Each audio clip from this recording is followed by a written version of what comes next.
நமக்கு கிடைத்த பொக்கிஷம் விஜய் ஆண்டனி அவர்கள். இதுவரை இவரை பற்றி நான் பேசாமல் இருந்தேன் என வருத்தப்படுகின்றேன். தற்போது இவரை பற்றி பேசுகிறேன் என பெருமைப்படுகின்றேன். காரணம், சரணம் தேவையில்லை, பல்லவியும் தேவையில்லை, சிறந்த மெட்டுகள் மட்டும் போதுமானது என நமது உணர்வுகளை தூண்டி நம்மை நடனமாடச் செய்யும் சிறந்த இசையமைப்பாளர், நடிகர், இயக்குனர் என தமிழ் சினிமாவில் தற்போது வலம் வருகின்றார்.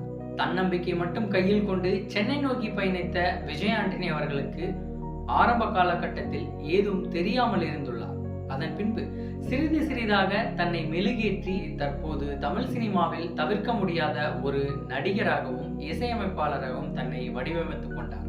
இவரது திரைப்பயணம் உங்களுக்கு வியப்பை ஆழ்த்தும் என நான் நம்புகின்றேன்.